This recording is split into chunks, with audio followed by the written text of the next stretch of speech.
There's a heavy police presence in Mitchell's Plain in Cape Town as officials try to curb the rising tide of illegal land occupations there.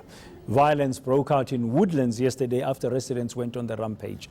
They were protesting after authorities moved to remove illegal land occupants. eNCA's Aarti Narsee is following this story for us. She's in Mitchell's Plain this morning. Good morning, Aarti. We understand as well there's been a looting and vandalization of shops in the area.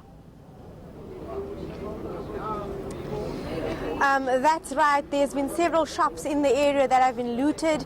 We are currently situated outside a little shop that has been damaged severely. Also, the Pick n Pay and the BP garage in the area have been looted. But it's unclear as to whether this is related to those land invasion protests that took place yesterday or simply criminal elements in the community obviously taking advantage of the situation. I'm just going to take a walk with my cameraman to show you the extent of the damage that has taken place here. There are residents crowded around here, just obviously documenting the extent of the aftermath here. And as you can see, the shop is no longer intact. There is severe damage, and this is what the Pick n Pay in the area also looks like, as well as the BP garage. And obviously police have said that they're going to take strong action against people who are obviously responsible for this. Now, yesterday you said there was protests. We saw some roads being blockaded and tires being burned. What is the situation like this morning? Things remain calm at the moment. Obviously, police are making sure that the situation doesn't flare up again. But also yesterday, the City of Cape Town issuing a statement saying that they will have a zero-tolerance approach to these types of protests. There have been a number of land invasion protests in the City of Cape Town over the last few weeks.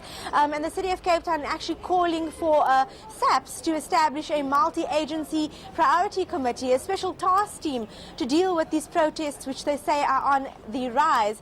So far this year, there have been 145 such incidences. Obviously, not all related to land invasion, some related to demands for basic service delivery. But a lot of these protests around housing issues and the demand for housing, essentially people involved saying that they are tired of the situation and that they want the city to provide them with adequate housing and living conditions.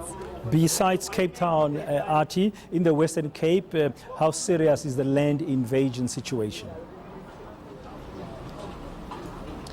It seems quite serious. The anti-invasion land unit just this year has shut down or removed illegal structures of 26,000, and this is the extent of which these invasions are happening. So essentially, people last week as well in Parkwood erected those informal structures, and this week now in Mitchell's Plain, we've also had in the Dunoon area as well as in Kraaifontein, in Wallace Dean, and essentially the trend is very similar.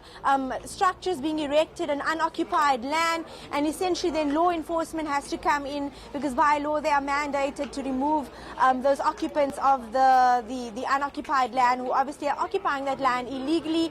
And obviously the situation escalates where law enforcement are trying to obviously remove the people and violence breaks out. We've seen that situation in Parkwood. Yesterday in Mitchell's Plain, police had to take cover as a result of residents firing live ammunition as well as fire flares.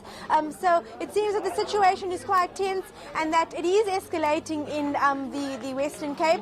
I'm hoping to actually speak to the mayor later on to see if she can provide some clarity as to what the city is going to do if these land invasions continue. We understand there have been some meetings that are being planned by the mayor for today. And also, just to give our viewers a sense, Aarti, you mentioned that the situation remains tense. Of course, we saw the violence there and that shop, the way you're standing by, which was destroyed by looters yesterday. Is there any police presence, rather, in Mitchell's Plain this morning as you drove in there, that you could see that they're taking the situation seriously?